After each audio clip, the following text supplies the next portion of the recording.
berimpitan. Karena kata Nabi, lunakkan pundak-pundak kalian.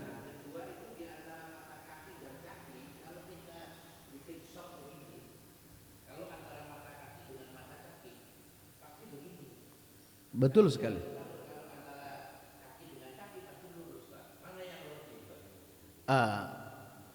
Kalau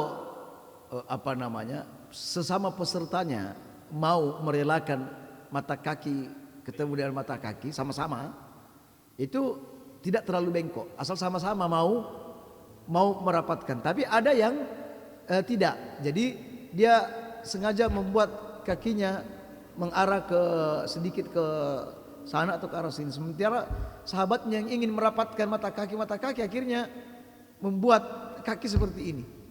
Akhirnya jari-jari kaki itu tidak lagi menghadap ke kiblat. Padahal yang dituntut ini adalah menghadap ke arah kiblat. Nah, seperti itu. Ya. Demikian. Nah, betul.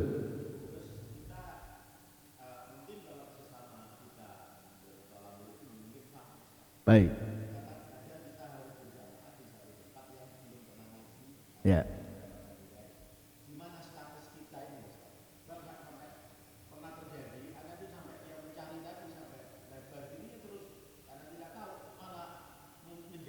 Baik. Untuk meluruskan shaf, seperti yang kita katakan, ini adalah wajib. Meluruskan shaf. Sampai redaksinya luruskan. Sampai Nabi meluruskan shaf itu sebagaimana meluruskan anak panah. Meluruskan anak panah. Jadi orang kalau lagi merawat anak panah dikeker betul. Oh ya, lurusin. Nah, Nabi begitu meluruskan shaf. Ya. Sehingga adanya beberapa redaksi menunjukkan semua perintah, berarti wajib meluruskan shaf. Nah, untuk merapatkan kami sudah bahas. Bahwa merapatkan ini di sana kita berhadapan dengan dua pendapat. Satu, maksud merapatkan yang dipraktekkan oleh sahabat ini sifatnya majaz, bukan pada hakikatnya, alias rapatkan, betul-betul rapatkan, seolah-olah ya pundak itu betul-betul kalau terlihat dari jauh seolah-olah bertemu antara pundak dengan pundak, kaki dengan kaki, walaupun mungkin bisa ada celah kosong sedikit. Nah, sementara sebagian memahami enggak, harus betul-betul rapat. Nah, seperti yang kami sebutkan di muqaddimah, jika ternyata yang dipahami oleh saudara kita bahwa maksud merapatkan ini bukan secara hakikatnya, ya, sehingga dia mengambil jarak sedikit, dia tidak harus betul-betul rapat, maka tenangkan hati dengan berkata bahwa dia mengambil pendapat seperti ini dan sholatnya tidak batal. Dan memang kaum muslimin, tata aturan dalam sholat shaf ini ketika tidak persis sama dengan Nabi, tidak sampai membatalkan, tidak pengaruh kepada sholat. Tetapi kaum muslimin, ini sholatnya tetap sah, tetapi telah menyelisihi sunnah Nabi Sallallahu Alaihi Wasallam. Sebagaimana Anas bin Malik pernah mendatangi suatu kaum, lalu mereka berkata, ya Anas, berikan penilaian terhadap kami, terhadap sholat kami. Ini para tabi'in minta penilaian. Kata Anas, wes api, sama dengan apa yang dilakukan oleh Nabi. Hanya saja kalian masih bermasalah di shaf kalian. Seandainya tidak sah, pasti Anas menyuruh mengulangi sholat tersebut. Jadi Anas mengkritiki hanya di masalah shaf. Yang kedua, bahwa Anas bin Malik pernah sholat berada di luar, di antara dua tiang. Jadi ini shaf, ini ada tiang, Anas ada di luarnya, tidak di antara dua tiang. Lalu datanglah orang-orang yang telat, lalu mendorong Anas masuk ke shaf yang ada di antara dua tiang. Padahal Nabi SAW melarang sholat di antara dua tiang. Ya. Kata Anas, inilah dahulu yang kami hindari, sholat di antara tiang-tiang. Tetapi Anas bin Malik tidak mengulangi sholatnya, menunjukkan bahwa aturan shaf yang tidak seperti dengan apa yang diinginkan oleh Nabi tidak sampai membatalkan sholat. Sama dengan pembincangan posisi wanita yang semestinya ada di belakang. Nah, sekarang kita dapati kenyataannya kalau ke masjid-masjid kebanyakan sekarang ini mengambil posisi di samping. Ada yang ambil kanan, ada yang ambil kiri. Ya, kebanyakan begitu masjid-masjid sekarang. Ya. Nah, apakah sholat dengan formulasi seperti ini, para wanita yang tidak lagi berada di belakang tapi mengambil kanan kiri, ini membatalkan sholat berjamaahnya atau tidak? Jawabnya tidak, hanya menyelisih sunnah Rasulullah SAW. Dan kita ingatkan supaya tidak terlalu sering menyelisih sunnah Nabi. Sedikit demi sedikit ini bisa menjadi besar, karena dia adalah pos untuk mengantarkan sesuatu yang lebih besar lagi. Sebagaimana hadis Ibnu Mas'ud ketika ada orang berkumpul di masjid, ya, di mana mereka menghitung zikir secara berjamaah, di mana ada pemimpin di tengah lingkaran. Lalu pemimpinnya berkata, di mana masing-masing mereka ada kerikil di depan mereka. Kata pimpinannya, bacalah tasbih sekian, subhanallah, subhanallah, subhanallah, alhamdulillah sekian, alhamdulillah, alhamdulillah. Melihat itu, Abdullah bin Mas'ud mengingkari. Katanya, hei, apa yang kalian lakukan ini? Katanya, kami sedang menghitung zikir dengan tasbih-tasbih ini. Kata Ibnu Mas'ud, alangkah celakanya kalian, ini piring-piring Nabi belum lagi retak, baju-baju Nabi masih belum lagi lusuh, artinya belum lagi usang. Kalian sudah melakukan sesuatu yang tidak diperbuat oleh Nabi Sallallahu Alaihi Wasallam. Lebih bagus kalian menghitung kesalahan-kesalahan kalian.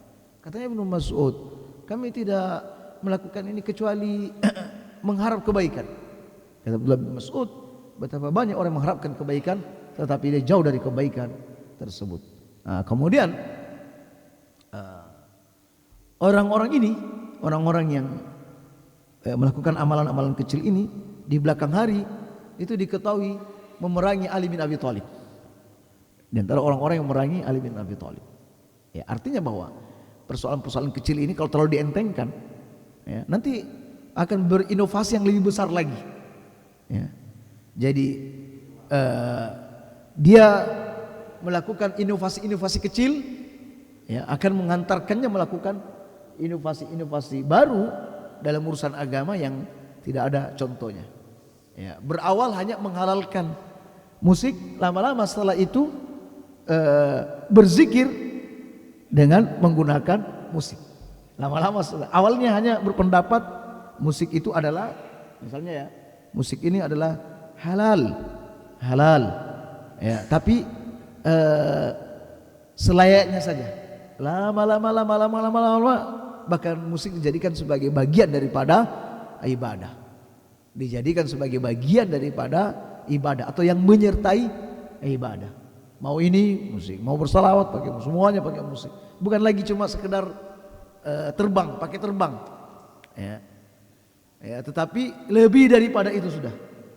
Nah, demikian, dan seperti itu setan masuk dalam amalan seseorang. Kecil menjadi besar. Oleh karena itu para sahabat ketika mereka melakukan satu perbuatan dosa, walaupun itu kecil, mereka memandang seolah-olah ada gunung yang hendak menimpa mereka kalau berbuat dosa, ya, walaupun dosa kecil. Jadi seolah-olah di depan mereka ada gunung yang hendak menimpa.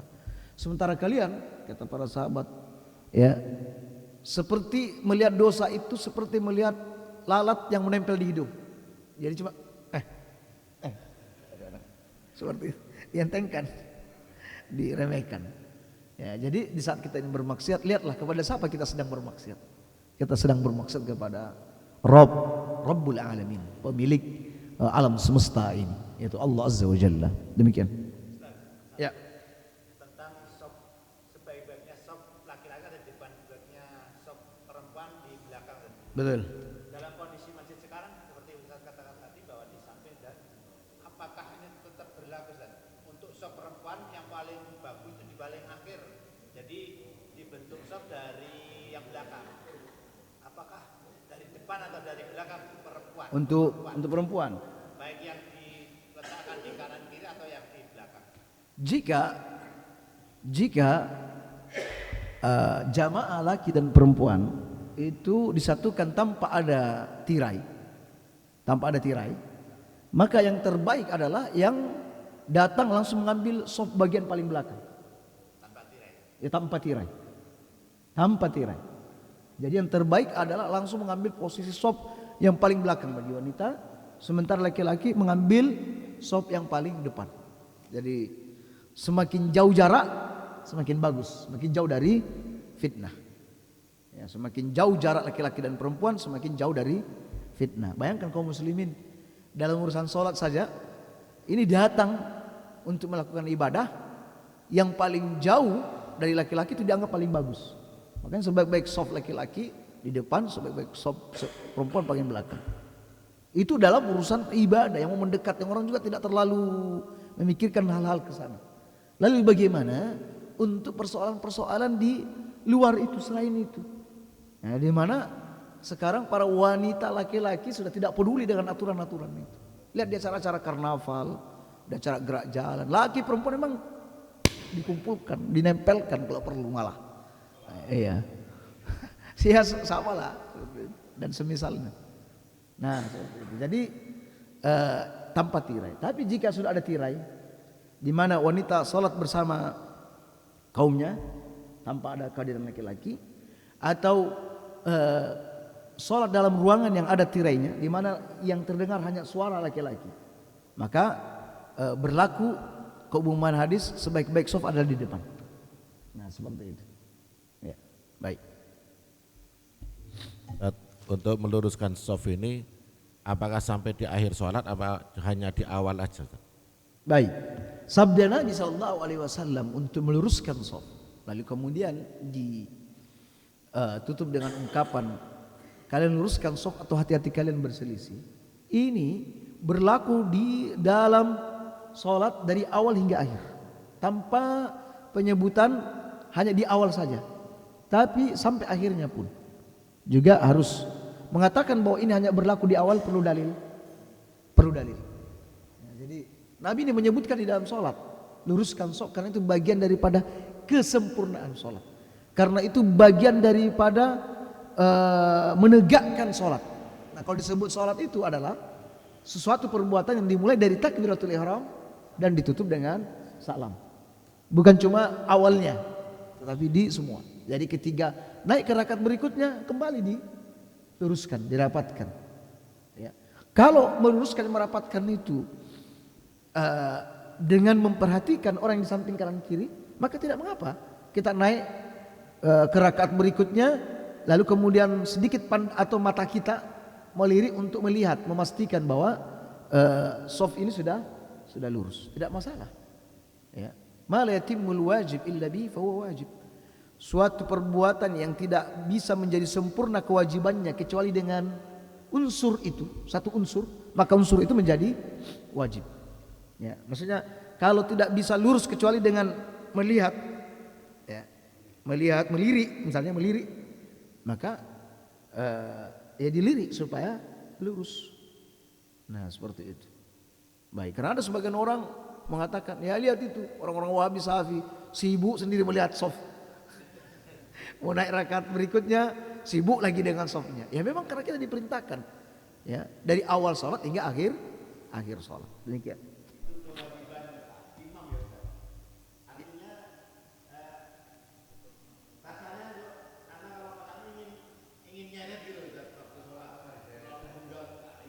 Alias ini kewajiban imam, tetapi makmum juga bisa ikut membantu, apalagi kalau ditugasi oleh imam, ya. Atau misal tidak ditugasi, ya apa yang kita mampu, ya, melakukan amar ma'ruf nahi munkar. Mas, sini mas. Nah, seperti itu. Ya. Cukup Ustaz? Ya, cukup. Alhamdulillah, mudah-mudahan bermanfaat, dan ingat besok bersama Ustaz Ayub, yaitu dengan kitab Adabul Musyrab, dan nanti malam bisa di Desa Panti di Gelagawero, Masjid At-Taqwa, ya, bersama dengan Ustadz Ayub dengan kitab apa? Kisah-kisah Gaib. Ya, bagian akhir. Iya. Kitab Kisah-kisah Gaib. Mudah-mudahan bermanfaat. Kita akhiri kajian ini dengan doa kaful majelis. Subhanakallah wa bihamdika asyhadu an la ilaha illa anta astaghfiruka wa atubu ilaika. Wassalamualaikum warahmatullahi wabarakatuh.